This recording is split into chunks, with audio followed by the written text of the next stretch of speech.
Maquiavelo dijo, la razón por la que no existe el cambio es porque aquellos que podrían perjudicarse por él poseen todo el poder. Y aquellos que podrían beneficiarse con él no poseen poder alguno. Maquiavelo estaba describiendo el sistema de asistencia global de la actualidad. Entonces, mientras hablamos sobre el desarrollo, debemos hablar de quiénes tienen el poder y de quiénes deberían tenerlo.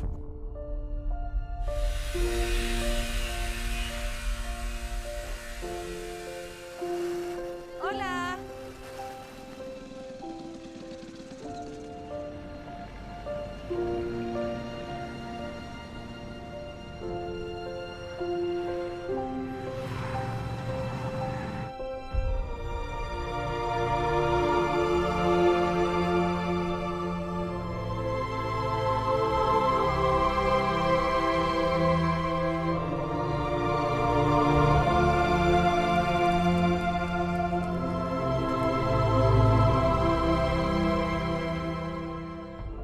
Existe un paradigma en el que tratamos de ayudar a los pobres y viene con conjeturas subyacentes e imágenes de gente pobre.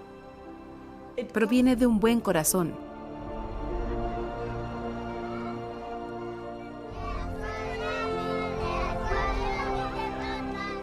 Nos dan comida. Nos traen calzado. Nos construyen pozos. Animan a otros a donar cosas. Donen ahora y salvarán vidas. Gracias. Vamos a acabar con la pobreza extrema. Haremos que la pobreza se vuelva historia. Esa es nuestra responsabilidad. El problema es que no funciona. La forma en que ayudamos a los pobres tiene que cambiar. Todo el mundo lo sabe. Ha fallado donde se ha probado. Todos hablan sobre ello. El paternalismo no tiene punto de comparación con la colaboración. Aún así, los íconos de la caridad siguen siendo los mismos. No es solo la ayuda extranjera, la caridad religiosa, las ONG o los emprendedores sociales. Los ricos son condescendientes y los pobres resienten a los ricos. Cada 10 o 20 años intentamos algo nuevo. Y luego, 10 o 20 años después, miramos hacia atrás. Nos damos cuenta que seguimos viendo al mismo sistema roto. El nombre de este sistema es paternalismo.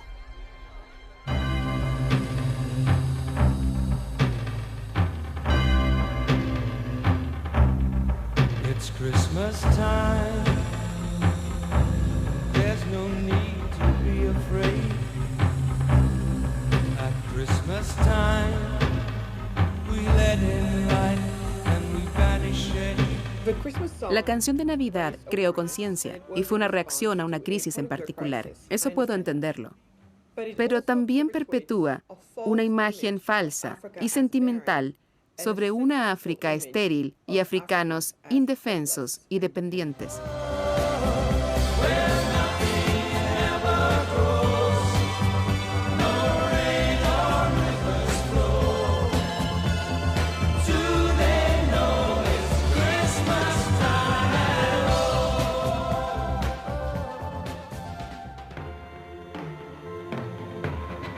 It's Christmas time. There's no need to be afraid. Ahora estamos aquí, una generación después, y vemos de nuevo las mismas imágenes, la misma canción, con la misma letra y la misma tontera de África no teniendo lluvias, no teniendo ríos, y que nosotros los africanos no sabemos que es época de Navidad. La gente se toma estas canciones en serio. Y los de la generación Glee toman canciones como Do They Know It's Christmas, las reimaginan, hacen arreglos nuevos y les dan un giro propio. Y vuelven a darle vida a esa idea. Me hace muy feliz.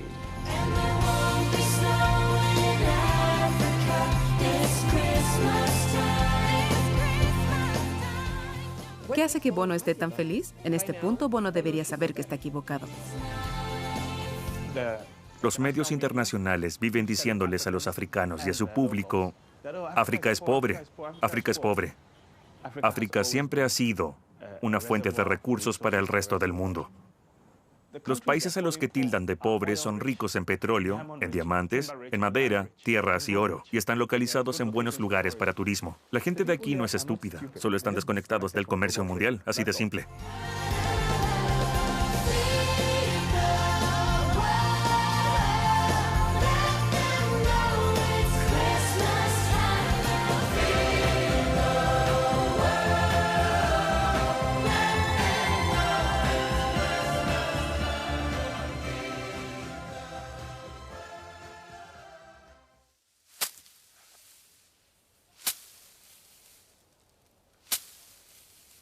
Los Estados Unidos hemos seguido una política desde 1981 hasta el último año, cuando comenzamos a replantearla, en la que los países ricos que producimos mucha comida deberíamos vendérsela a los países pobres y liberarlos de la carga que es producir su propia comida, para que gracias a nosotros puedan entrar de lleno en una era industrial. No ha funcionado. Quizás benefició a algunos granjeros en Arkansas, pero no funcionó. Fue una equivocación, fue un error del que fui partidario. No le echaré la culpa a nadie. Yo hice eso. Todos los días tengo que vivir con las consecuencias de la capacidad de producción de arroz perdida en Haití para alimentar a esas personas debido a lo que yo hice. Nadie más. Todos hablan del arroz porque es un ejemplo famoso. Timothy Schwartz es un antropólogo que ha pasado los últimos 20 años en Haití. Ha sido asesor de USAID del Banco Mundial y de obras de caridad multinacionales como CARE y World Vision. Retrató sus experiencias en su libro Farsa en Haití, un testimonio verídico sobre misiones cristianas, orfanatos, ayuda alimenticia, fraude y tráfico de drogas. A principios de la década de los 80 logramos forzar o convencer a Haití a que redujera sus aranceles a un 3%, lo que significó que el arroz de Estados Unidos que entraba ya estaba subsidiado en niveles que iban del 35 al 100%. Entonces el productor haitiano debía competir con arroz subsidiado de Estados Unidos o producido por la agroindustria. Los subsidios agrícolas son una distorsión para los mercados internacionales, en especial para los pobres.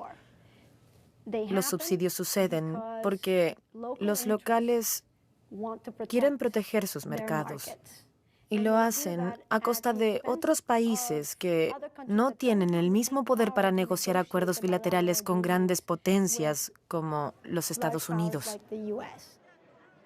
Lo que hacen las compañías en países ricos es cabildear a sus gobiernos y decir, necesitamos protección contra los rivales de países pobres. Entonces los bloquean, primero con aranceles e impuestos de importación, y después piden subsidios a su gobierno para producir más. Entonces producen en exceso. Y adivina qué hacen con el exceso. El exceso va a los países pobres. Entonces terminamos destruyendo al mercado local y a las mismas empresas que antes bloqueamos en nuestro mercado.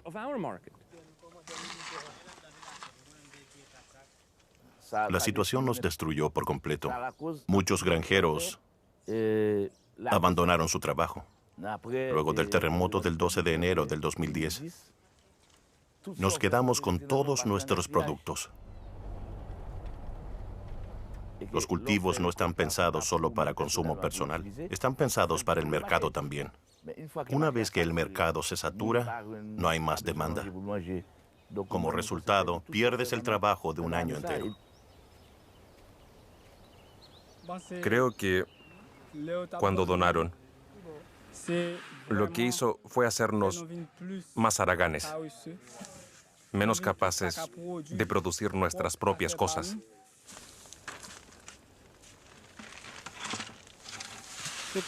Lo que me gustaría es que nuestros productos, en especial el arroz que cultivamos aquí, podamos exportarlo a la comunidad internacional, en lugar de que ellos nos manden arroz. Lo deseo de corazón. Para agregar algo, quizás pudieran garantizar más puestos de trabajo y no... Eso en lugar de donaciones. Exactamente. Cuando vas a Haití o ves, es decir, te rompe el corazón. Ves a esa gente empobrecida, con hambre. Eso es o bien un problema de distribución o una falta de producción autóctona.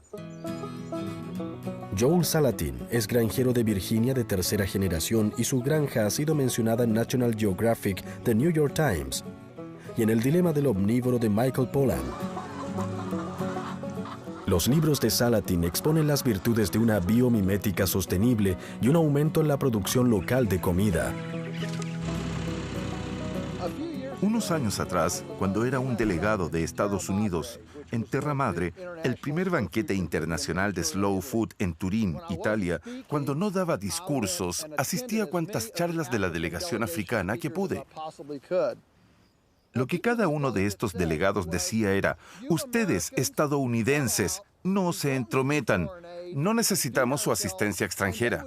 Podemos alimentarnos solos. Y empezaban a hablar de sus hermosos árboles perennes de nueces y vegetación de ese tipo que había sido talada debido a la ayuda occidental a esas culturas en forma de dumping que deprimió el precio de la comida de producción local. Y aquí estamos, pobres y sin poder alimentarnos, no porque no podamos producir, sino por el exceso que nos dejó el occidente. En la década de los 80, Haití se autoabastecía de arroz, es verdad. En aquel entonces, comíamos arroz 2, 3 veces por semana a lo sumo. El arroz era un producto de lujo. Los granjeros producían otros cultivos más balanceados nutricionalmente, que constituían una especie de cultura haitiana. Cuando comenzaron a saturar el mercado haitiano con arroz subsidiado, lo que sucedió es que el arroz se convirtió en una mercancía más barata. Y así el arroz se convirtió en el centro de nuestra dieta. De 3 veces a la semana, ahora pasamos a consumirlo 3 veces por día, 7 días a la semana. La gente come el arroz en el desayuno, el almuerzo y la cena, porque el arroz se ha vuelto muy barato, pero se volvió barato porque estaba subsidiado. Y nada de eso fue un accidente. En el Congreso lo sabían muy bien. Puedes leer las actas. Hay gente que ha escrito de esto y yo también lo hice en Travesti. Decían cosas como esta: queremos convertir a Haití en el Taiwán del Caribe. Así que había una especie de matrimonio entre el cabildeo de la industria agrícola, los granjeros estadounidenses que querían vender más para que Haití pudiera convertirse en un consumidor de productos agrícolas. Es conveniente para nosotros. Luego estaban los inversionistas de riesgo del extranjero que querían promover industrias en áreas urbanas. Argumentaban que era bueno para Haití porque habría más trabajo. Por último, había un tercer socio en esto: los conservacionistas, porque Haití, con su nivel de erosión y deforestación, era considerado un problema serio, un problema ecológico para toda la región. Hay escorrentías en las montañas, erosión, tierra que se va al océano y ahoga los arrecifes. Si sacamos a los campesinos de las colinas con sus métodos de cultivo ineficientes de legumbres y maíz, si los sacamos de las montañas y los mandamos a la ciudad a trabajar en fábricas y así preservar las montañas, los árboles crecerían de nuevo. Tenemos entonces este lindo grupo de 3: conservacionistas, inversores de riesgo, extranjeros que alentaban a las fábricas y los cabilderos de la industria agrícola. Era una lógica hermosa. Es decir, viéndolo así, ¿se podría discutir con esta política? ¿Qué fue lo que cambió su forma de pensar y qué lo llevó a disculparse por las políticas alimentarias? Realmente creíamos que estábamos ayudando a Haití cuando reinstauramos al presidente Aristide. Nos comprometimos a ayudar con la reconstrucción a través del cuerpo de ingenieros del ejército y a hacer muchas cosas más. E hicimos un pacto con el diablo respecto al arroz y no fue lo correcto. Piénsalo. Si vivías en el campo, podías producir arroz a precios comparativos. Ahora hay arroz barato. No queda nada para hacer. Ya que los granjeros no podían subsistir trabajando en las áreas rurales, se mudaron a Puerto Príncipe esperando una mejora. Y se empezó a construir de más en los barrios pobres. Lo que esto hizo, de hecho, fue crear más pobreza. No digo que estuvieran equivocados, no digo que... y no fue por maldad. Pero los efectos secundarios de este plan, toda esta ingeniería social que llegó del norte, resultó en barrios pobres y precarios de dimensiones masivas, sobre una falla geológica. Esto es CNN Noticias de Última Hora. Si recién están sintonizando, estamos cubriendo las noticias de última hora desde Haití. El terremoto más grande en su historia, de grado 7.0, ha paralizado a la nación. Su epicentro está ubicado a unos pocos kilómetros de la capital, Puerto Príncipe.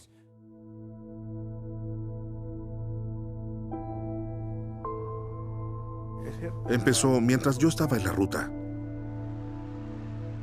Y piensas en tu familia, piensas en tus hermanos y hermanas. Esa noche fue una pesadilla. A la mañana siguiente nos despertamos y todo se había derrumbado. El efecto fue como el de una bomba, especialmente en el centro. Luego del terremoto teníamos muchas necesidades. Fue bueno que viniera gente y nos ayudara.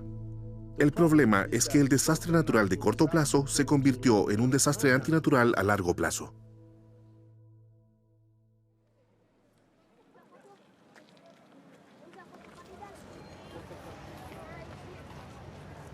Cuando el terremoto sucedió, es un imperativo humano, no cabe lugar a dudas, el ir y ayudar cueste lo que cueste, excepto que una vez que estás allí, ayudando gente, ayudar hace que te sientas bien.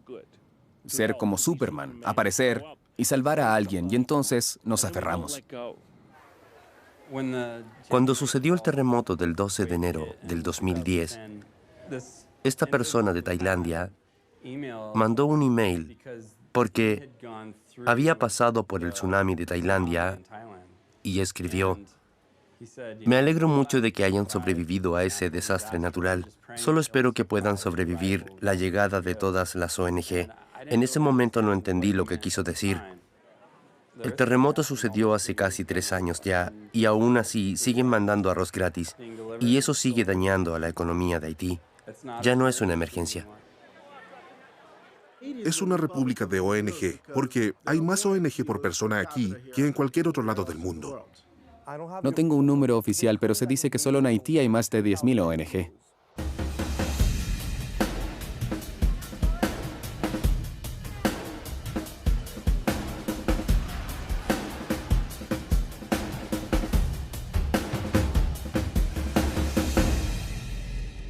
Las ONG ayudan un poco, pero siguen buscando maneras de darnos cosas gratis.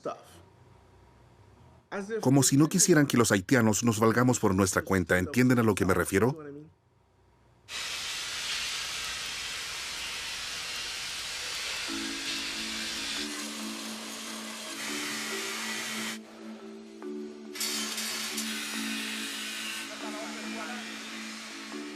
Mi nombre es Jean-Ronel Noël. Soy cofundador de Enersa. Mi socio, Alex George, y yo empezamos en mi cochera hace 6, 7 años haciendo pequeños experimentos con paneles solares. Esta es la materia prima. La trabajamos hasta convertirla en lámparas de calle, lámparas solares. Queríamos ser parte de algo especial. Y los dos crecimos en Haití, así que sabemos cómo es la situación. Tenemos mucho sol. Por lo tanto, no hay una forma de poder recoger la energía del sol y resolver el problema energético. Así que esto es algo completamente diferente, y era algo completamente nuevo. Al principio, casi todos pensaron, esos hombres están locos. ¿No tienen nada más que hacer? ¿Pasan todo su tiempo haciendo experimentos con paneles solares y focos LED? Incluso ahora, vamos con este producto y decimos, esto está hecho en Haití, y la mayor parte de la gente no nos cree. Al principio, tener un contrato de $500 fue una gran noticia, porque teníamos dinero para la semana siguiente. Así es como empezamos. Ahora tenemos grandes contratos y 62 empleados por ahora. Así que creo que estamos en el camino correcto. La mayoría de los empleados vienen de los barrios pobres. Algunos de Cité Soleil, algunos de Martissant, Cité Castro, ya saben, zonas muy habitadas. Los capacitamos aquí. No hay ninguna red de seguro social en Haití. Así que para nuestros empleados, somos su seguridad social. Si no tuvieran trabajo, es probable que algunos se hubieran vuelto pandilleros. De hecho, cuando comenzábamos con Enersa, la situación era realmente mala en Haití. Y a algunos de los muchachos estaban tratando de reclutarlos para ser miembros de pandillas. Les daban $500 y un arma. Y cuando eres desempleado y no tienes futuro en Cité Soleil, no te ves como parte de nada. Así que es fácil aceptar esa oferta. Es una gran tentación. Al principio era una empresa pequeña y algunos de los chicos venían a mí y decían, no tengo dinero, no tengo nada. Y yo les decía, no vayas, no tendrás futuro en una pandilla.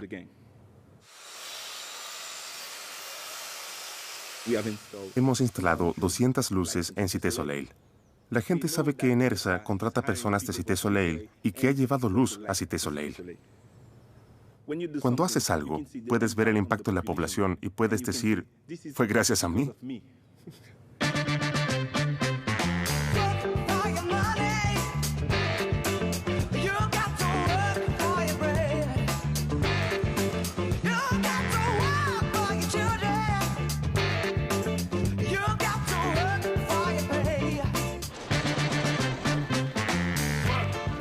Trabajar para Enersa es genial. Ha tenido un gran impacto en mi vida.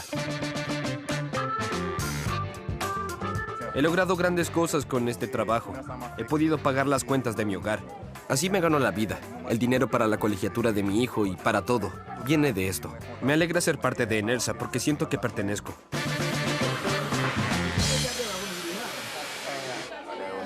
Tengo fuertes vínculos con la comunidad. Estoy familiarizado con la gente de aquí. Nos conocemos desde hace unos 28 años. Hemos pasado mucho tiempo juntos. Nos queremos mucho. Todos saben lo que hago. Ellos aprueban mi trabajo y también quieren a Enersa.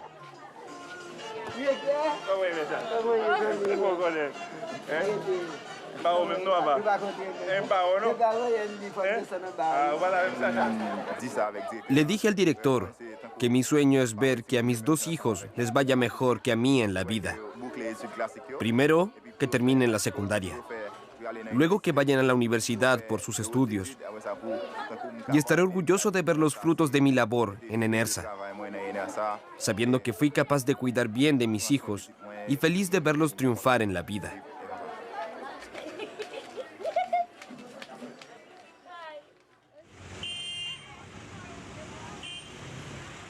¿Azúcar en el café? No. Sí. El café tiene que ser muy dulce en Haití. Sí. Es más como jarabe de café. Tras el terremoto, había una gran necesidad de luz solar debido a que la electricidad se había cortado en Puerto Príncipe.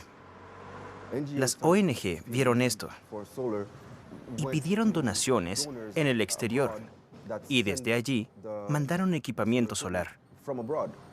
Después de unas semanas, cuando logramos reactivar la empresa para retomar la producción de nuevo, la demanda había desaparecido, porque es difícil competir contra lo gratuito. Cuando tienes compañías donando 1000 paneles solares a Haití, ¿cómo ibas a vender algo? Viene con buenas intenciones. Realmente lo entiendo. La gente no sabía que había fuentes solares disponibles. Tenían esta concepción de que en Haití no hay nada. Así que tengo que ir con todo, incluso con agua. Esa percepción realmente nos perjudicó. Antes del terremoto, vendíamos unas 50 lámparas en promedio por mes. Y pasamos a vender 5 lámparas desde enero hasta junio. Tras el terremoto, estábamos compitiendo con las ONG. Las ONG venían con sus paneles solares, sus lámparas de alumbrado público, y las entregaban gratuitamente. ¿Y el empresario local? ¿Qué esperan que haga? ¿Alguna vez le preguntaste a esas personas que las dan gratis qué están haciendo ustedes? Nos reunimos varias veces. Las ONG están cambiando la mentalidad de la gente. Ahora tienes una generación con una mentalidad de dependencia. Cuando se convierte en una industria por su cuenta, la industria de caridad hace más daño que bien al país. Pero hay diferentes formas para ayudar.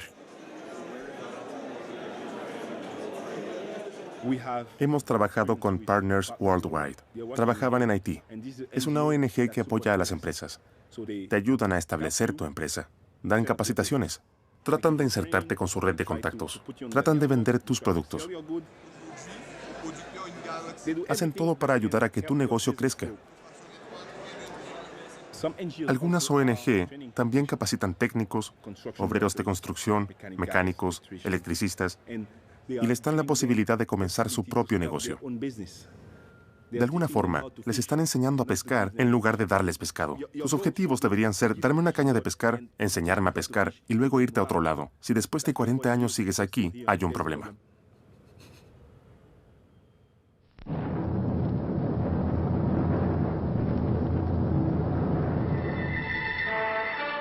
El actual modelo de desarrollo comenzó tras la Segunda Guerra Mundial al final del colonialismo. Muchos creían que una de las razones de la guerra habían sido las catastróficas condiciones económicas de Europa en la década de los 30. Tras el final de la guerra, economistas, líderes y delegados de todo el mundo se reunieron en Bretton Woods, New Hampshire, para crear grupos que ayuden a estabilizar el sistema económico internacional. Conformaron el Acuerdo General sobre Aranceles Aduaneros y Comercio, o GATT, que más tarde se convirtió en la Organización Mundial del Comercio, o OMC, el Fondo Monetario Internacional, o FMI, y el Banco Internacional de Reconstrucción y Fomento, conocido como el Banco Mundial. El objetivo del Banco Mundial era ayudar a reconstruir una Europa arrasada, pero este rol pronto quedó en las manos del Plan Marshall. En Washington, George C. Marshall dio a conocer los principios del plan que más tarde llevaría su nombre. No hay duda en mi mente que si nos decidimos a hacer esto, lo podremos hacer exitosamente. Posteriormente, el presidente Truman fue hasta el Capitolio para presentar al Congreso el Plan Marshall de ayuda para Europa. Estoy aquí para hablarles de la naturaleza crítica de la situación en Europa y recomendar un plan de acción para su consideración. Mientras la economía destruida de Europa comenzaba a cambiar, muchos le adjudicaron al Plan Marshall un rol clave en darle un empujón a su crecimiento. Y este modo de proveer ayuda extranjera se convirtió en el modelo para ayudar a las naciones en desarrollo. La idea era que si se podía dar infraestructura, electricidad y educación, se podía encender la llama del desarrollo económico y así los países se industrializarían. El Banco Mundial encontró su nueva misión ayudando en el desarrollo de África, Asia y Latinoamérica. Hoy, el Consejo de Administración del Banco Internacional de Reconstrucción y Fomento y el Fondo Monetario Internacional se reúnen por primera vez en el continente africano. Ayuda extranjera, también conocida como ayuda oficial al desarrollo, consiste en transferencias de gobierno a gobierno y puede constituirse como subvenciones o préstamos. Los impuestos van a gobiernos y a organizaciones internacionales que transfieren los fondos a gobiernos de países en desarrollo para cosas como comida, infraestructura y la salud. La ayuda puede venir con requerimientos que los países receptores deben cumplir, como implementar políticas que los países donantes consideren beneficiosas. Con el paso del tiempo y la expansión de la asistencia, consultores, caridades y organizaciones no gubernamentales también reciben dinero para implementar proyectos y a menudo firman contratos con otras obras de caridad y ONG. Catholic Relief Services recibe un 70% de su presupuesto del gobierno, mientras que en el 2012 World Vision recibió alrededor de 175 millones y la firma de desarrollo internacional Chemonex recibió más de $500 millones en contratos con el gobierno. Un reciente impulso por más ayuda extranjera es uno de los objetivos de desarrollo del milenio de la ONU, con el objetivo de erradicar la pobreza extrema para el año 2015. Con más de 400 intervenciones propuestas, las metas fueron respaldadas por líderes gubernamentales, promovidas por celebridades y apoyadas por miles de obras de caridad y universidades. La ayuda extranjera se ha vuelto uno de los pilares de la interacción de Occidente con lo que ahora se conoce como el Tercer Mundo.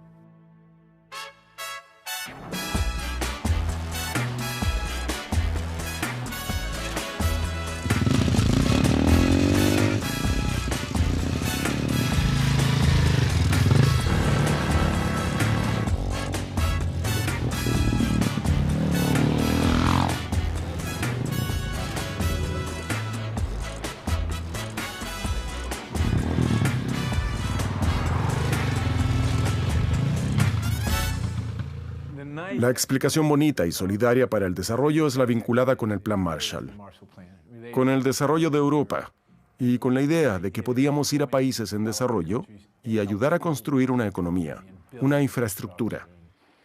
Sí, esa es la forma bonita de explicarlo y así lo hicieron los que se involucraron, los de USAID y todos los demás. Todos se remontan al Plan Marshall, porque fue un éxito.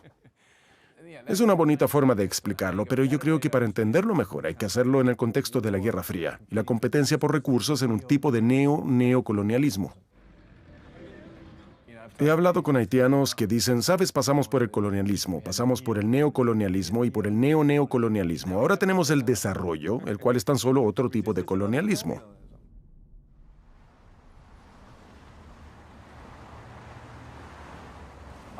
Un día pasé toda una tarde en un lugar llamado Malabo, contando el número de vehículos de diferentes agencias de ayuda. Theodore es un psiquiatra británico que trabajó en Tanzania, Zimbabue, Sudáfrica y las Islas Gilbert. Regresó al Reino Unido en 1990, donde trabajó como psiquiatra para prisioneros en Birmingham. Ha escrito numerosos libros, incluyendo Zanzibar to Timbuktu y Life at the Bottom. Malabo es la capital de Guinea Ecuatorial, donde el primer presidente elegido democráticamente exilió o asesinó a un tercio de la población. Solía mantener el tesoro nacional bajo su cama. Cuando el presidente dejaba la capital, cortaban la electricidad como si ya no fuera necesaria. Entonces, estaba contando las asociaciones de asistencia y creo que en 3 horas conté unas 27 Toyotas blancas, con aire acondicionado, por supuesto. Y la devastación de Guinea Ecuatorial realmente fue un gran negocio para ellos. El salario es muy bueno. En general no pagan impuestos. A diferencia de la vida en tu país, tendrás sirvientes. Y creo que fue Schumpeter quien dijo que un sirviente equivale a una casa llena de electrodomésticos.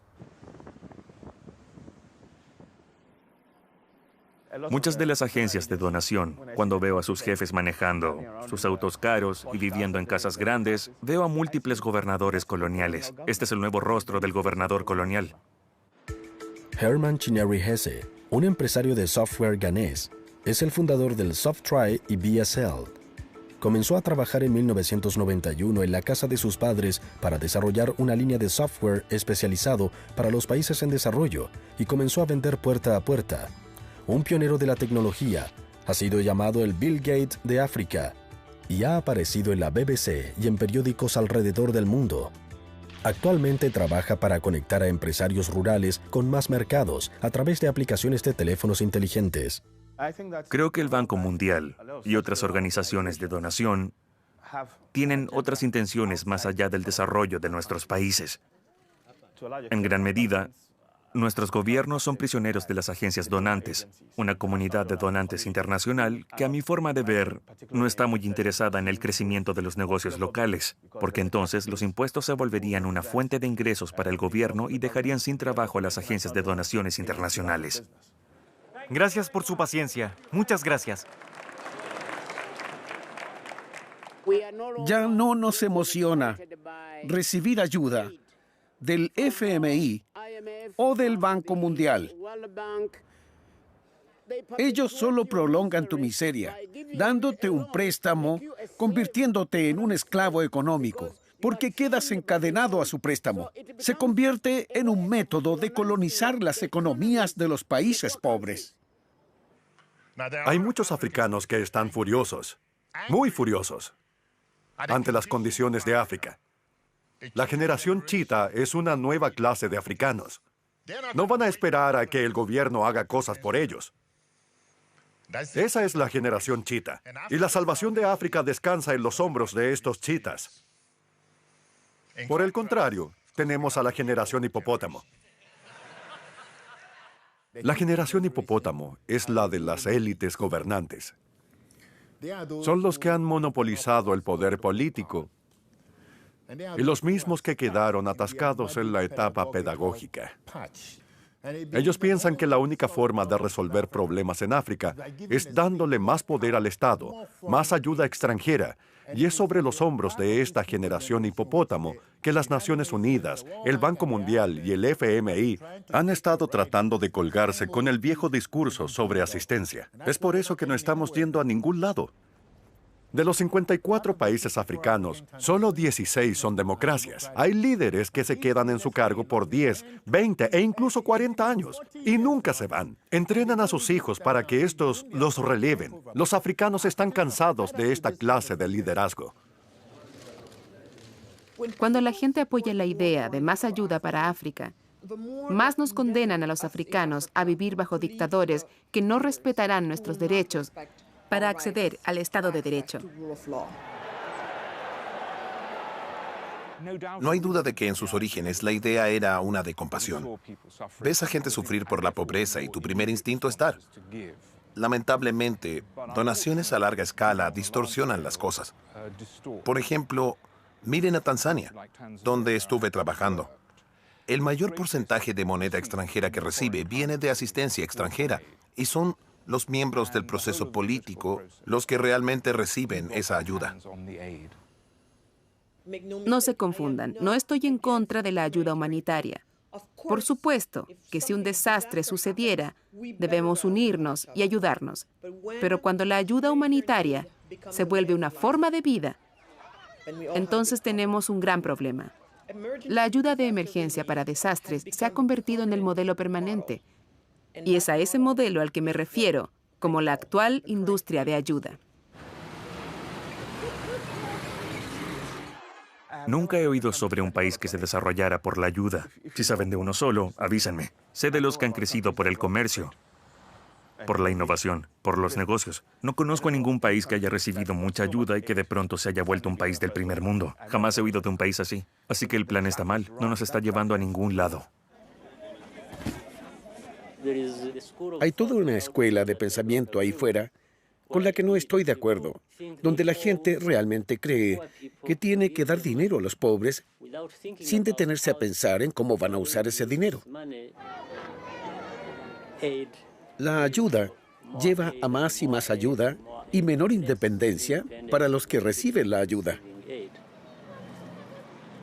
Por otro lado, la gente que tiene dinero o da ayuda tiene una noción equivocada, porque se sienten bien al ayudar, pero la mejor forma de hacerlo es ayudando a que los otros se mantengan por su cuenta. Los gobiernos no son alentados a comprar localmente.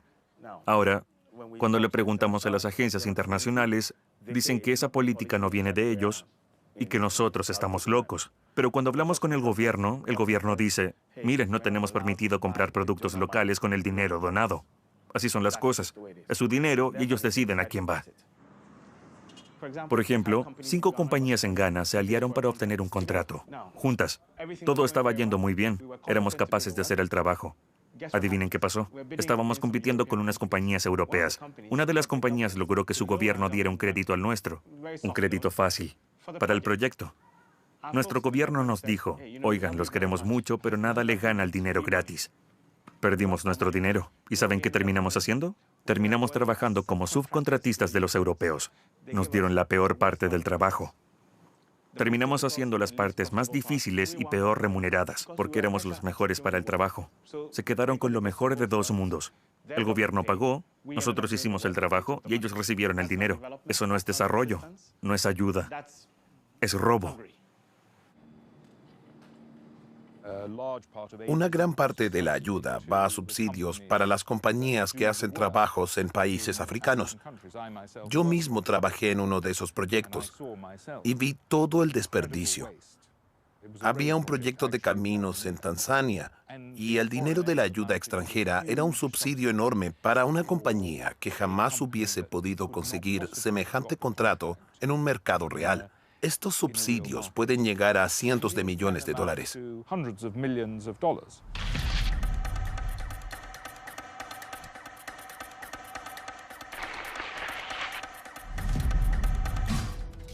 Esta supuesta ayuda extranjera, de hecho, regresa a las personas de la compañía y supongo que también a los accionistas de dicha compañía. Yo personalmente me beneficié de esto. Básicamente compré mi primera casa con los ingresos de ayuda extranjera. La asistencia ha sido excelente conmigo. Me ha ayudado muchísimo. Me ha permitido tener una vida interesante, viajar, vivir en buenas condiciones, buena remuneración, sin impuestos. No podría ser mejor. Todos en el mundo del desarrollo están de acuerdo. Todos saben que este sistema no funciona. No lo dicen en público. Pero cuando vas a beber unas cervezas con alguien o te sientas a comer, todos decimos lo mismo. El sistema está mal, no funciona, no es como se supone que debería.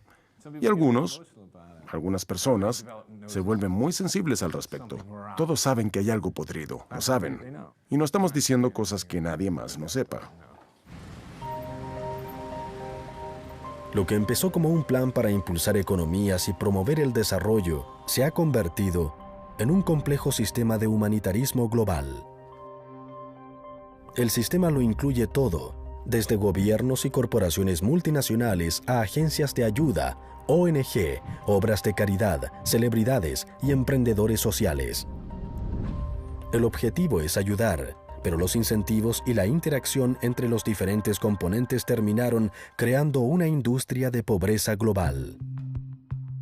Quizás la mejor forma para entenderlo sea a través de lo que uno de los fundadores de la sociología, el sociólogo francés Émile Durkheim, llamó hecho social, un tapiz complejo de normas, supuestos e instituciones sociales y económicas que trascienden a cualquier individuo u organización. El hecho social pone límites sobre cómo pensamos o actuamos y nos lleva a dar ciertas cosas por sentado, y así se transforma en el modo en cómo se hacen las cosas. No significa que nunca haya innovación o intentos de arreglar el sistema. La gente siempre está pensando en ideas creativas y enfoques nuevos. El problema es que la mayor parte de la innovación tiene lugar dentro de supuestos de creencias y valores del hecho social. En su núcleo, el hecho social sitúa al pobre como un otro, como objetos de caridad, en lugar de sujetos, de protagonistas activos en su propia historia de desarrollo. Las personas tienen la capacidad de salir de la pobreza, pero solo lo hacen cuando tienen varias piezas clave que la mayoría da por sentado, como protección legal contra el robo y la violencia, justicia en los tribunales, poder obtener la escritura de sus tierras, libertad para comenzar y registrar un negocio y vínculos con más amplios círculos de intercambio. El problema es que esta escalera a la prosperidad no existe en muchas partes del mundo, y el sistema actual crea incentivos para que los gobiernos no la construyan. Siempre que hay un acuerdo de asistencia, vienen al país unos consultores y no trabajan para el país, sino para el establecimiento extranjero. Lo que encontramos es que el establecimiento de asistencia corta el vínculo entre el líder de un país y su gente, porque tienes a todos estos consultores corriendo y haciendo sus cosas, trabajando en teoría por la gente, pero en realidad sus amos están en Washington, Tokio, Londres y París. Eso es parte de lo que está roto en el sistema. Los pobres se vuelven clientes de una gran industria de pobreza global. Si pudieran salir de la pobreza, la industria se volvería obsoleta. Así que la pregunta que debemos hacernos es esta: ¿quién se beneficia más con las cosas como están? ¿La gente a la que estamos tratando de ayudar o la gente que trabaja en la industria de la pobreza?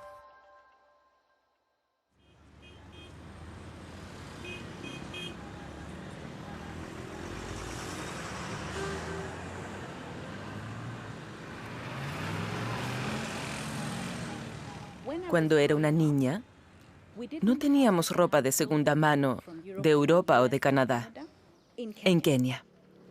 Mi madre me llevó a una tienda y me compró una hermosa camiseta que decía hecho en Kenia, algodón de Kenia. Hoy sería muy difícil encontrar algo así. ¿Por qué? Porque la cantidad de ropa de segunda mano que llega hasta aquí desde Europa, Canadá y los Estados Unidos ha tenido un impacto negativo en la industria textil de Kenia. Hubo despidos masivos en las décadas de 1980 y 1990, fábricas que cerraron. ¿Qué sucedió con nuestras granjas de algodón? Cuando era una niña en este país, podríamos haber comprado algodón en variedades y tipos incomparables. Pero todo eso se ha ido debido al impacto negativo de la importación de indumentaria de segunda mano.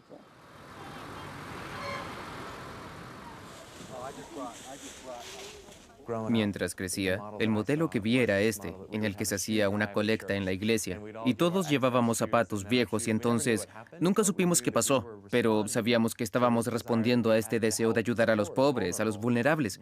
Lo que experimenté al vivir afuera, especialmente en Ruanda, fue el final de la historia. La colecta, en cierta forma, es la parte fácil. Es en la distribución donde hay complicaciones. Fue mi amistad con Jano la que me abrió los ojos. Jano era un amigo en Ruanda y me contó una historia sobre que después del genocidio ruandés, una iglesia de Atlanta comenzó a mandar huevos y terminaron distribuyendo los huevos en una pequeña comunidad afuera de Kigali. Y suena como algo muy bueno, ¿no? La iglesia quiso ayudar luego del genocidio. Pero Jano, unos años atrás, había empezado un pequeño negocio de huevos. Invirtió en todos los materiales que necesitaba para su negocio. Comenzó a crecer y estaba empezando a irle bien. Cuando de pronto, en un verano, aparecieron cientos de huevos que saturaron el mercado en su área. Y así, el deseo que tenía la iglesia de satisfacer una necesidad. Lo logró. Pero el problema es que arruinó el negocio de Jano. Terminó vendiendo sus gallinas y al año siguiente, la iglesia decidió concentrar su atención en otra parte del mundo. Jano no tenía trabajo, nadie proveía huevos, así que tuvieron que traer huevos desde otra comunidad. Este deseo de ayudar a esa comunidad, según Jano, terminó teniendo consecuencias negativas a largo plazo en esa comunidad.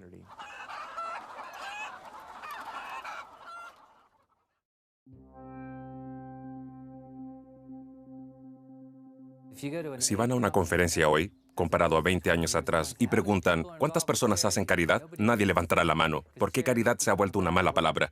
En su lugar se llaman a sí mismos emprendedores sociales.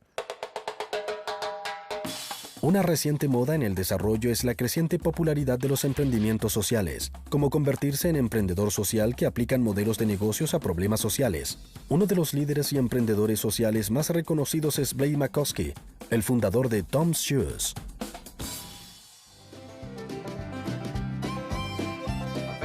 Hace unos 15 meses, estaba en Argentina de vacaciones, tratando de aprender a jugar al polo.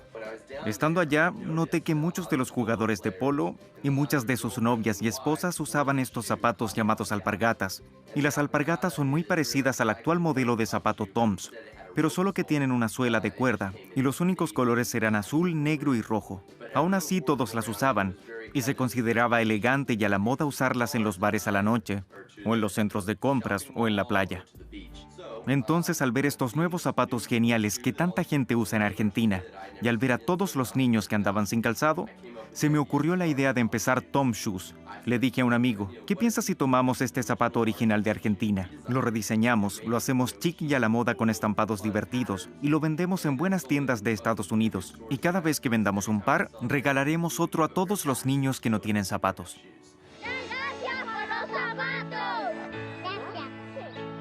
Gracias por los zapatos.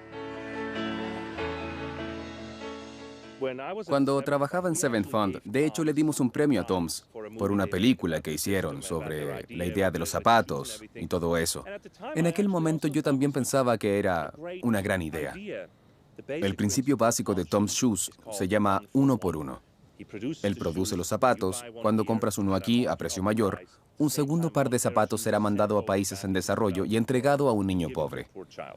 Las consecuencias inesperadas de esto es que, por supuesto, también había zapateros locales allá que de hecho hacían los zapatos y los vendían.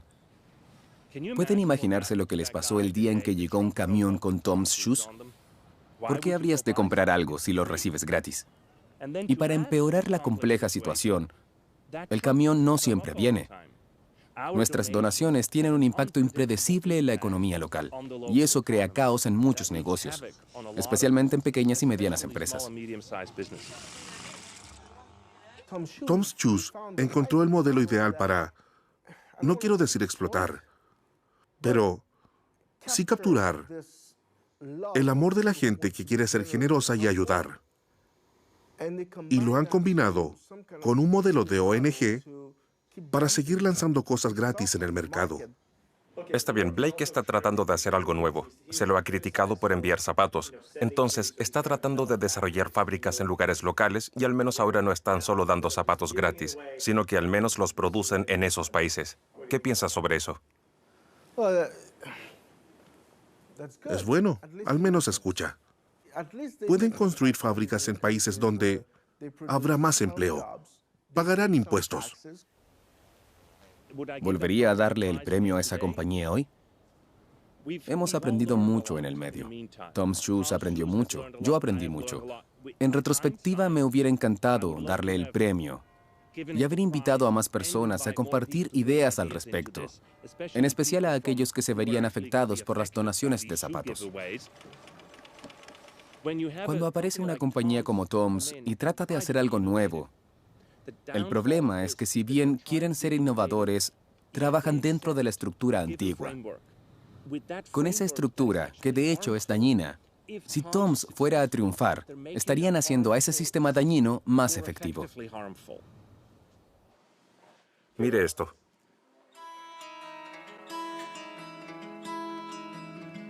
¿Y si yo empezara una compañía de zapatos y por cada par que vendiera regalara uno más?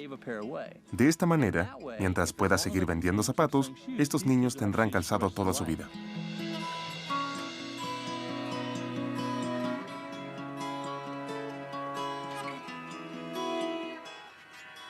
¿Qué piensas sobre eso? Mira, no hay palabras para describirlo. Decir que va a proveer zapatos a la gente por el resto de su vida es implicar que espera que la gente siga sin zapatos por el resto de sus vidas para que él se los pueda dar. La gente no quiere recibir cosas gratis por el resto de su vida, como él dice que quiere hacer. Nadie en Haití quiere ser un mendigo de por vida. No tiene sentido. ¿Sabes qué es lo que los pobres reciben? Una imagen pobre.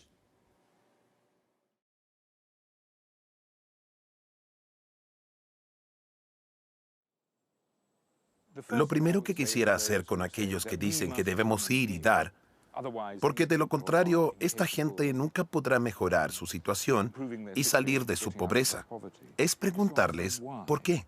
¿Por qué crees eso? ¿Por qué es que estas personas son tan incapaces de salir de su pobreza? ¿Estás sugiriendo que de algún modo son seres inferiores? ¿Son diferentes a nosotros? ¿Acaso no pueden pensar por sí mismos? ¿Acaso no hay evidencia de que, si les dan la oportunidad, pueden efectivamente salir por su cuenta de la pobreza?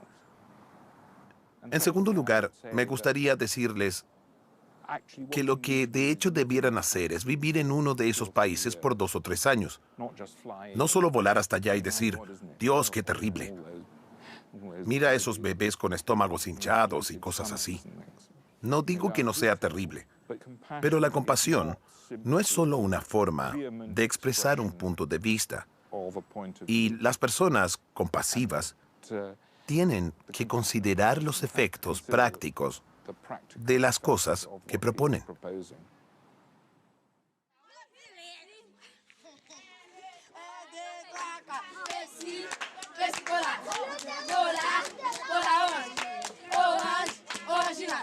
Mi nombre es Corrigan Clay. Mi esposa Shelly y yo nos mudamos a Haití en el 2008 para adoptar un niño, y en aquel entonces pensábamos que podríamos abrir un orfanato o algo así. Vi una foto de un pequeño niño haitiano en Internet y me enamoré de la idea de Haití, de un niño, de un orfanato y de poder darle una familia a una criatura sin padres. Así que hoy ¿Hoy? conocimos a Goodelson por primera vez. Se va a quedar con nosotros en el hotel en Puerto Príncipe, Haití, o en algún lugar de por aquí.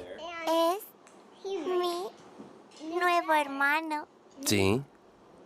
Mientras buscábamos adoptar, el director del orfanato nos preguntó si queríamos conocer a la madre del niño, lo cual nos sorprendió porque pensábamos cosas como, ¿no fue abandonado por sus padres?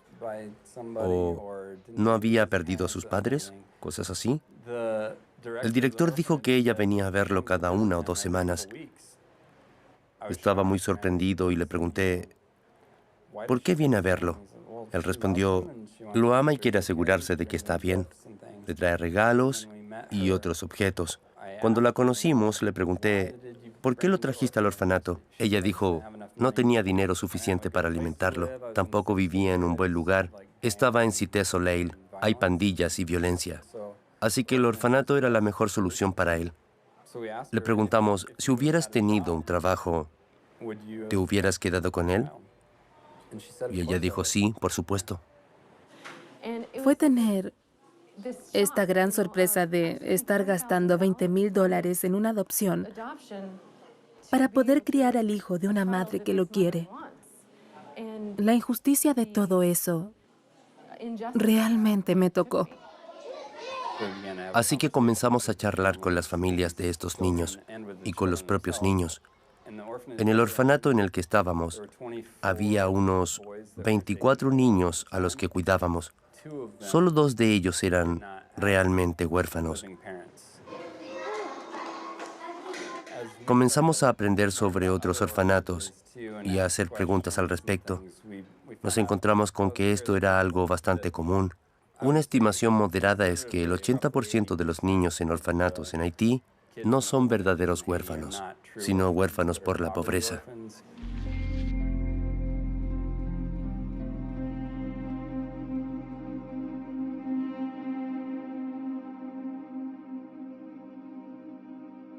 Este es otro tipo de corrupción, otra clase de destrucción del sistema entero. Cuando hice una investigación para CARE, también escribí esto en Travesty. No pude encontrar huérfanos que no tuvieran padres. Todos tenían padres. Y luego de pensarlo, claro que los tienen. Ser huérfano es una posición buscada. Significa colegio, libros, quizás una visa, quizás incluso una adopción. Pero pervierte las cosas en el nivel más bajo del sistema.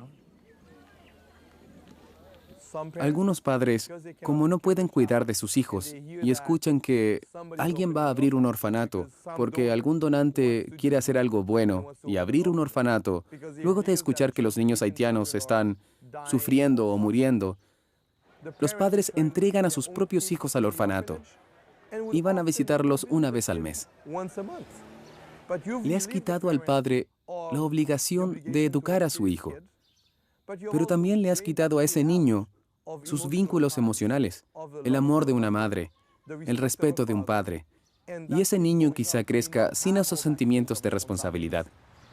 Estás creando un ciclo de destrucción.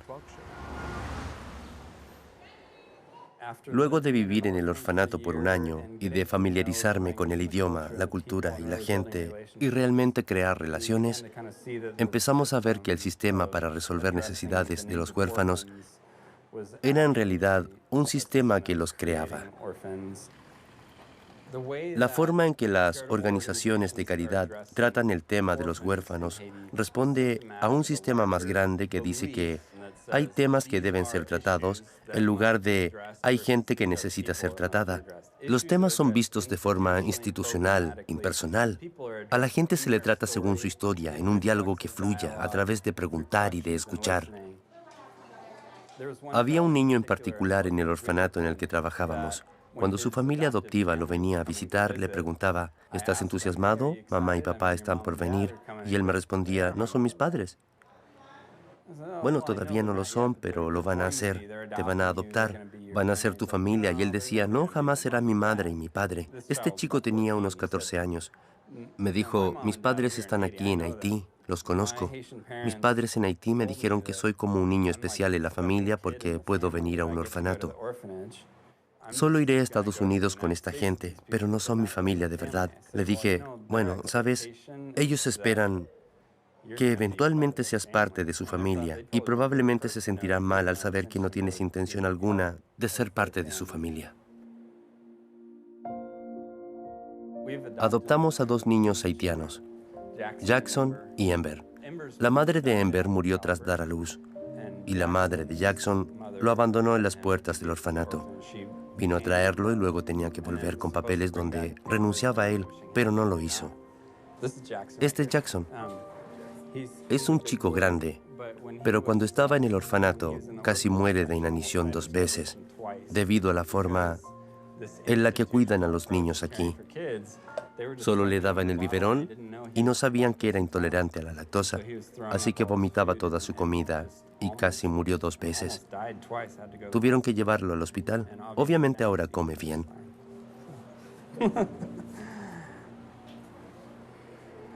¿Cómo estás, cariño? Somos partidarios de la adopción. No está bien que un niño crezca sin padres. Eso es lo mismo que nos lleva a decir que no se involucren con orfanatos y servicios de adopción que separen a los niños de sus padres.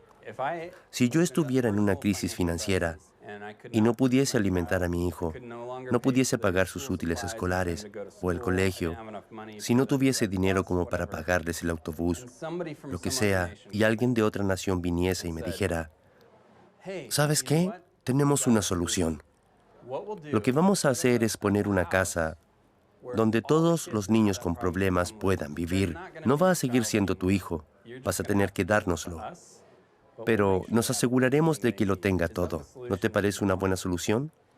Creo que la mayoría de la gente honesta respondería, no quiero criar a mi hijo, solo necesito un trabajo, necesito alguna forma de ganar dinero y poder cuidar a mi hijo.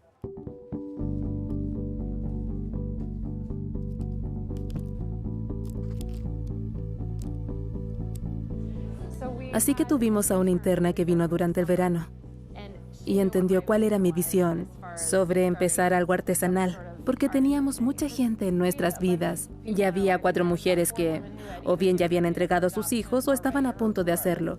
Y entonces ella nos dijo, ¿puedo invitarlas 2 días a la semana y enseñarles cómo hacer aretes? Me parece genial, hagámoslo. Buenos días. En diciembre del 2009 tuvimos una feria en Haití y creo que vendimos unos $800 en productos. Estábamos entusiasmados. Seguimos creciendo. Teníamos entre 16 a 20 artesanos trabajando. Era en nuestra casa, la sala de estar y en la cochera. Después, cerca del 2011, nos metimos en el comercio. Trabajamos con diseñadores como Donna Karan. Nuestras cosas han estado en tiendas como las de Gap, Walmart, Disney también. En el mes de diciembre del 2011 vendimos $100,000 en joyería. Actualmente tenemos unas 220 personas trabajando. Mi sueño es de 1,000 personas.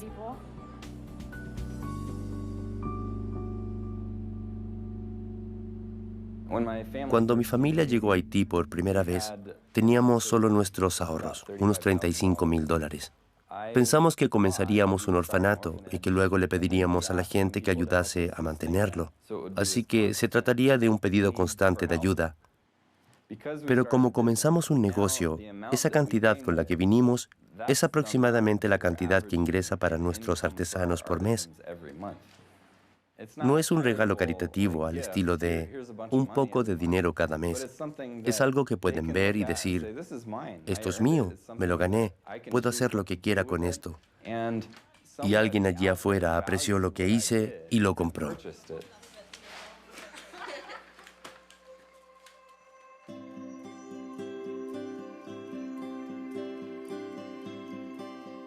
Maquilene es una de mis historias de milagros.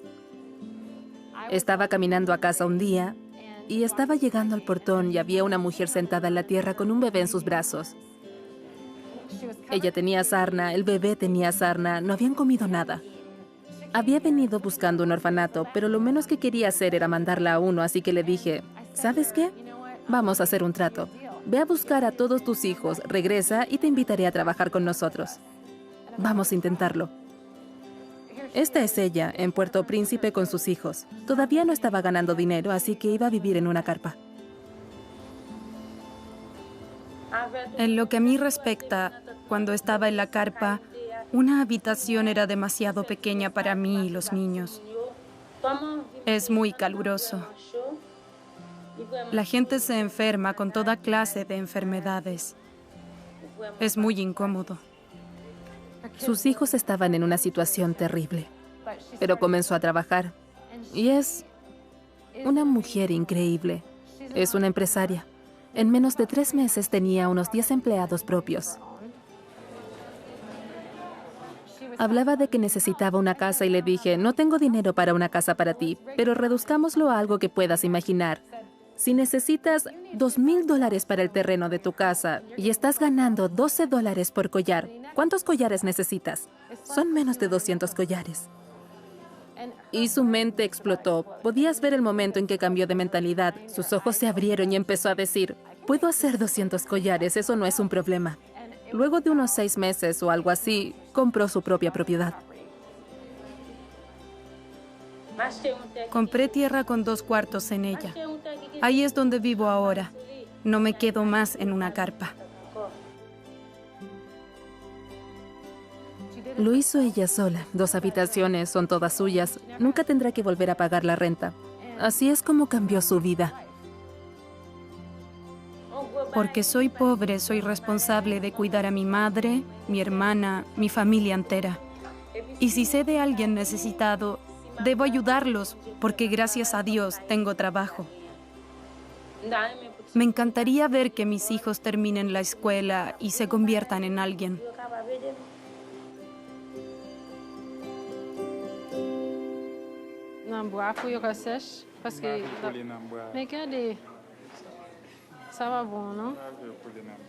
Se ven muchos hombres por aquí, lo cual sorprende a la gente. Empezamos con las mujeres, intentando generar trabajo para mujeres, porque esto es lo que uno espera, ¿no? Y encontramos hombres que también eran padres, y nos preguntamos, ¿cuál es el rol que le queda a los padres en la familia cuando la madre lo es todo? Eso contribuye en Haití a la situación de pérdida paterna. La mayoría de los hombres aquí son padres y están trabajando para cuidar de sus hijos. Él tiene un bebé en camino. Él tiene 2 hijos, él un bebé. Todos están haciendo un buen trabajo como padres en estos momentos. Mi mayor preocupación al hacer esta entrevista es que no quiero sonar demasiado crítica hacia aquellos que han ayudado o tratado de ayudar. Cuando crecemos, aprendemos. Y nos damos cuenta de más cosas, tal y como yo lo he hecho, y encontramos que hay mejores maneras de ayudar. Al darle poder a los padres, se puede ayudar a los niños de forma exponencial. Calculo que con 250 empleados estamos ayudando al menos a 750 niños, quizás hasta 2,000 personas si pensamos que son el soporte de la familia entera. No hay ningún orfanato que pueda cuidar de 750 niños. Es decir, un orfanato con 100 niños necesita un mínimo de $400,000 por año. Y para eso tienen que recaudar fondos. Tienen que sacar las fotos de niños con moscas para eso, lo cual perpetúa todo el modelo sobre esta pobre, desolada gente. No están desolados, tienen esperanza. Tienen una forma de salir de esto. Hay una forma de solucionarlo.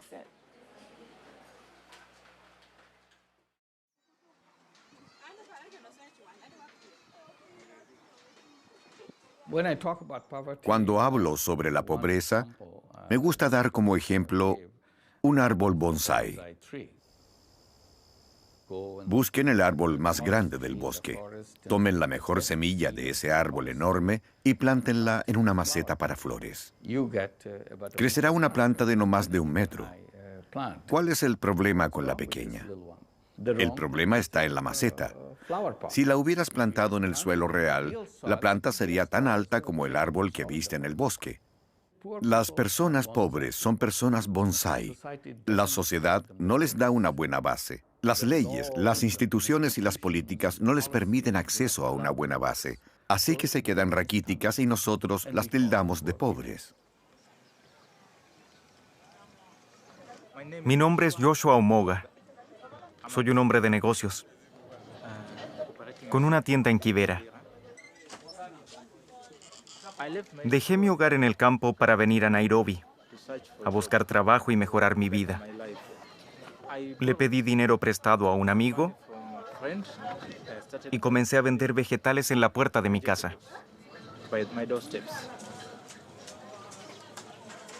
Vivo en el mismo lugar donde trabajo. Es un lugar muy pequeño. No es mío, así que no puedo agrandarlo. No es fácil registrar un negocio, porque Kibera tiene estructuras temporales y el gobierno no las reconoce. No permite que se les registre.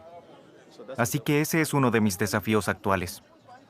Por ahora estoy ahorrando para mi hijo, para que cuando llegue el momento en que empiece la escuela, la primaria, tenga algo en la cuenta para pagar su educación.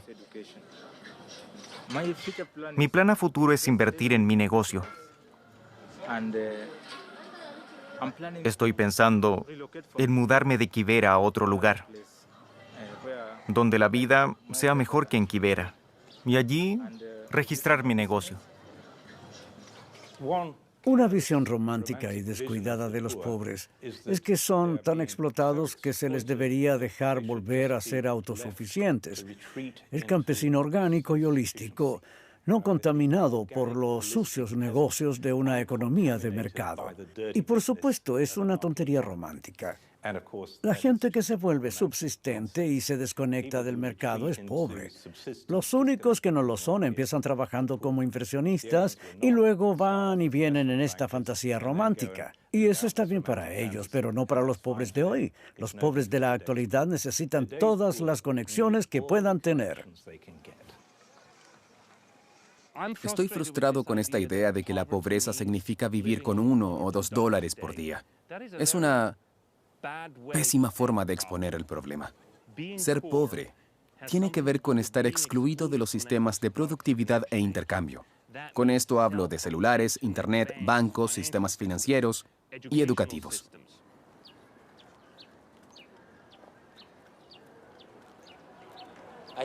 Comencé una pequeña compañía de procesamiento de jugo en Ghana, vendiendo jugo de piña con otros 4 o 5 trabajadores, incluyéndome.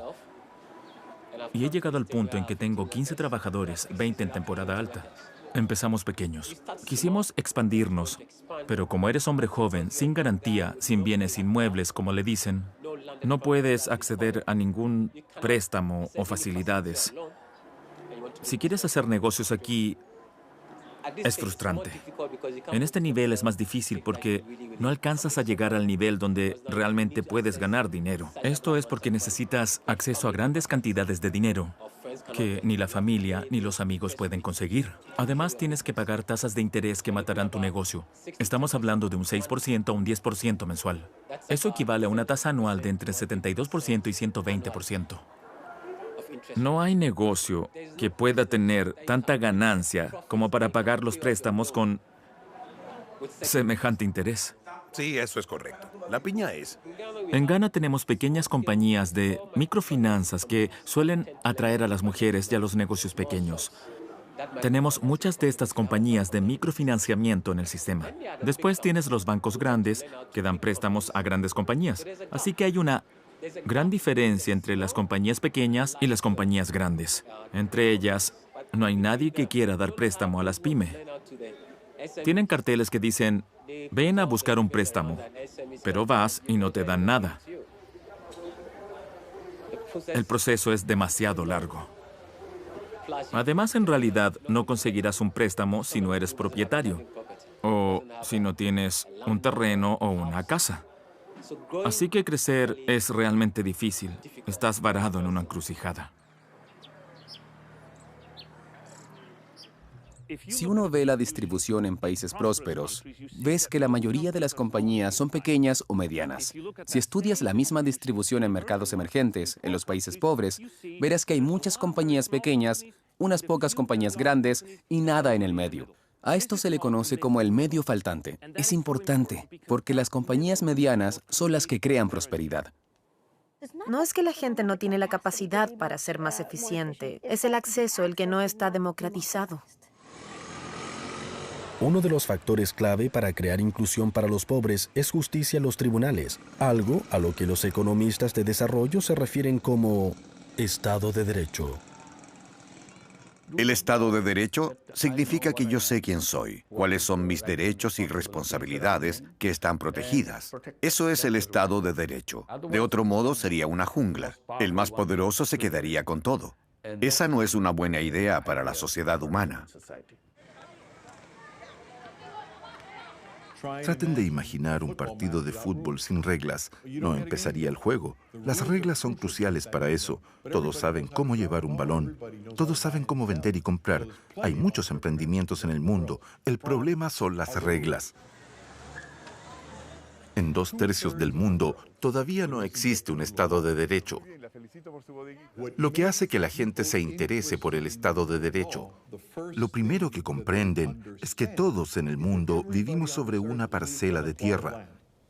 Entonces, si vienes y me dices, hemos encontrado reglas que determinan qué tan lejos puedes llegar tú y qué tan lejos pueden llegar los demás, cómo debes compartir o no compartir el agua, si deberías o no tener derechos de paso, la gente empieza a entender el valor de las reglas estandarizadas. Los derechos de propiedad son un terrible problema.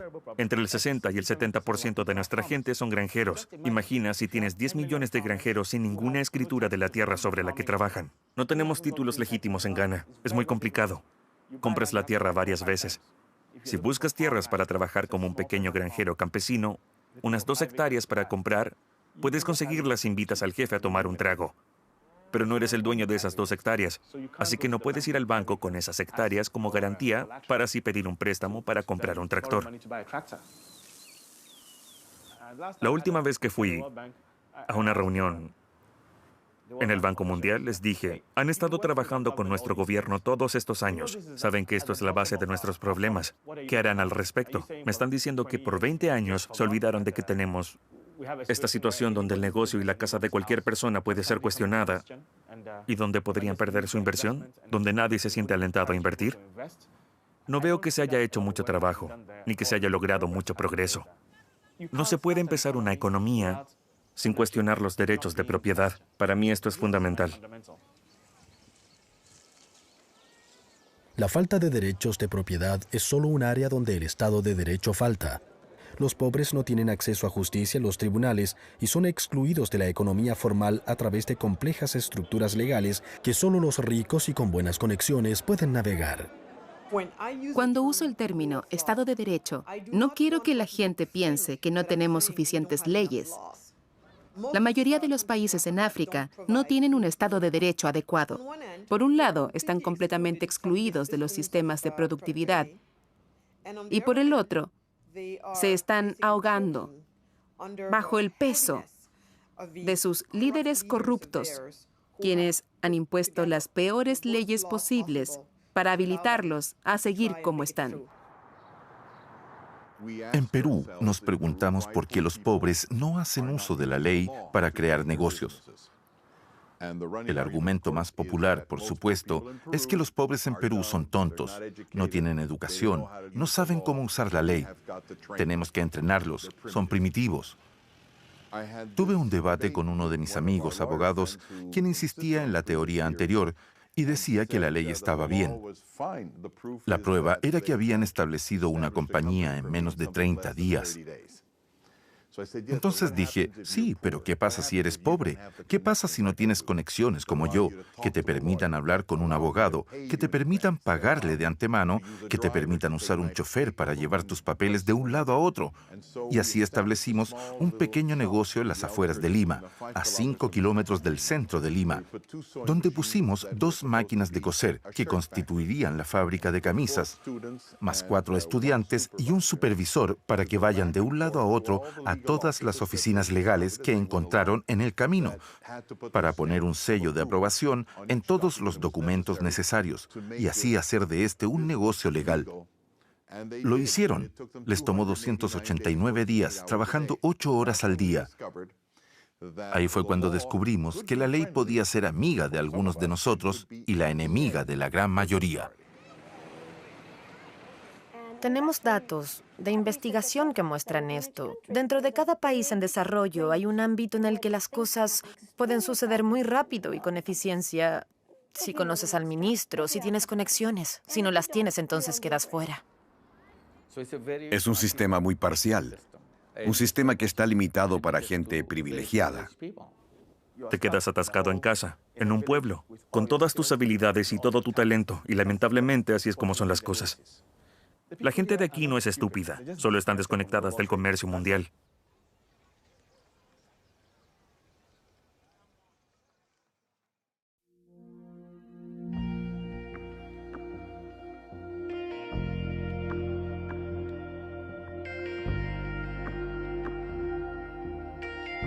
Una faceta de la que cuesta hablar es la cultura de las celebridades. Lo han visto a Brad Pitt ir a Haití, o a Bono a África, Angelina Jolie y todos ellos. Van con las mejores de las intenciones, con un gran corazón. Ven la pobreza y dicen, quiero hacer algo. Así que van a alguna organización y piden ayuda. Allí, este es el factor crítico, aprenden sobre el viejo sistema. Las celebridades incorporan el mensaje, estos mensajes culturales, estos dañinos mensajes culturales, y los convierten en canciones, en actividades y en lo que quieren decir, y en cierto modo, le venden esto a la próxima generación. There comes a time when we hit a certain call, when the world must come together as one. There are people dying. Las celebridades tienen un gran corazón. Siempre se los reconoceré. Eso no es lo que está en cuestión aquí en absoluto. Pero como sabemos, preocuparse no es suficiente, y en esta situación en particular es a menudo más perjudicial. Piénsenlo por un momento. Todos los materiales que usan, todas las imágenes que usan, ciertamente crean en la cabeza de la gente esta impresión de que los africanos son gente desamparada, que no puede lograr nada por sí misma, ni para ellos mismos. Contribuyen a, básicamente, programar sus cerebros a pensar así. La única relación que tenemos es para ayudarlos. La gente que tiene más dinero se está programando para decir, no eres mi igual, a la persona pobre. Y están programando la mente del individuo pobre para pensar, no soy lo suficientemente bueno, no puedo hacer esto. Esta gente es mejor que yo, son superiores a mí. Y hablar de esto es algo muy difícil, porque nadie quiere apuntar a una gran celebridad y decirle, estás haciendo algo mal. Si tuviera que elegir una celebridad con quien hablar, como ejemplo, creo que escogería a Bono, porque él está en esto desde hace mucho tiempo y ha hecho muchas cosas en este campo. Las personas lo escuchan, hacen lo que él dice, y se ha mostrado una y otra vez con conciertos, asistencia y la campaña de One y muchas otras cosas que ha hecho. Estamos buscando a 1.000 millones de estadounidenses para unirse a la campaña One. Vamos a acabar con la pobreza extrema. Haremos que la pobreza se vuelva historia. Esa es nuestra responsabilidad. Y Bono, de hecho, es una de las celebridades más sofisticadas. Su forma de pensar tiene más sofisticación que la de algunas de las otras celebridades que van por ahí hablando sobre pobreza. El problema con Bono, sin embargo, tiene que ver con cómo habla acerca de rockear el mundo y esto y lo otro. Y mientras que Bono hace mucho rock sobre el escenario, en lo que concierne a la industria de la pobreza y la búsqueda para resolverla, Bono aboga por la típica ayuda tradicional. Está en el corazón de las estructuras asistencialistas tradicionales. Creo que eso te habla mucho sobre nuestro sistema. Mi historia con Bono es muy interesante. En el 2007, en Arusha, yo estaba en TED Global. Bono estaba a unos 2 asientos de distancia. Él estaba muy a favor de la asistencia, a tal punto que se levantó en medio de una charla para molestar a un disertante, porque este hombre, Andrew Mwenda, estaba en contra. ¿Alguno de ustedes sabe de algún país que se haya desarrollado gracias a la generosidad y amabilidad de otro? Dado que no veo ninguna mano arriba, debo estar diciendo la verdad. Puedo ver que Bono dice que sabe de un país. ¿Qué país es ese? Un irlandés. Y luego, 7 años después, tenemos una grabación de Bono diciendo: el comercio y el capitalismo empresarial sacan a más gente de la pobreza que la asistencia, lo sabemos. ¡Qué sorpresa! Estaba muy feliz, como pueden imaginar. Estaba asombrada. Nos escuchó, nos había oído en el TED del 2007 en Arusha. Hay una piedra que puedo ver ahora por encima del suelo. ¿Saben qué es? Es una lápida, un gran pedazo de granito, y lo que por aquí solíamos llamar la relación donante-receptor. La vieja forma de desarrollo, el paternalismo, no tiene punto de comparación con la colaboración. Pero después, en la misma filmación, dice que la ayuda sí sirve y que debería ser un estúpido o no tener corazón para no entenderlo. Necesitamos la asistencia. Por supuesto que la necesitamos. ¿Alguien no lo cree? ¿Alguien que no sea un idiota mental o ideólogo de corazón seco o profesionales de la controversia? Así que Bono me confunde. Pero la buena noticia es que todavía pienso que Bono va a ser uno de nuestros mejores aliados. Siento que todavía está indeciso, pero al menos comenzó a replanteárselo. Y creo que dejará la industria de la pobreza. Así lo creo. ¿Y saben por qué? Porque estoy completamente convencida de que a Bono realmente le importa. Le importa tanto, de hecho, que tuvo la integridad intelectual de cambiar de parecer. Y en este mundo no es fácil hacer lo que él ha hecho. Que conste, amo a Bono. Da la casualidad que lo conozco. Me encanta su música y es muy bueno. Alguien como Bono podría ayudar al proceso y no al estilo romántico de amamos a África. Eso no ayuda. Sino trabajando junto a los países africanos para que ejecuten objetivos propios y no objetivos importados. Los africanos conocemos África. Solo nosotros podemos desarrollarla. Debemos salir a flote o hundirnos por nuestra cuenta. Me alegra que la gente quiera ayudar, pero no necesitamos a una nueva celebridad haciendo una nueva campaña o una nueva canción de pop. Lo que necesitamos es que nos dejen de excluir.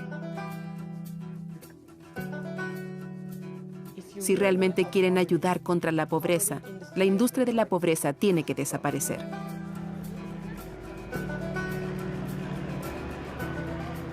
En el pasado hemos tenido demasiado paternalismo. Ese modelo no funcionó. Un mejor modelo, por ejemplo, sería formar sociedades con los pobres y ayudarlos a cumplir sus sueños.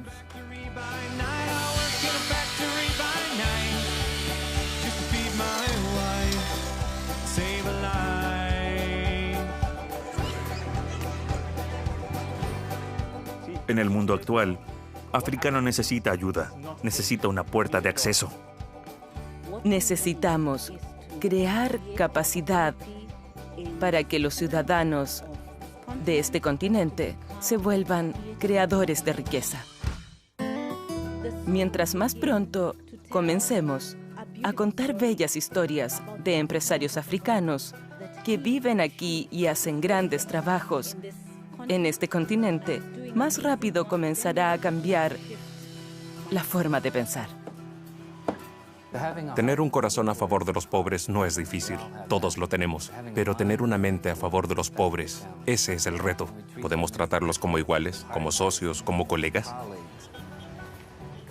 ¿Podemos permitirles colocar el foco de responsabilidad sobre su futuro en sí mismos y estar dispuestos a ser guiados por sus visiones? En lugar de concentrarnos en seguir alimentando al sistema, debemos concentrarnos en cómo vamos a asegurar que todas estas personas que han sido excluidas puedan insertarse.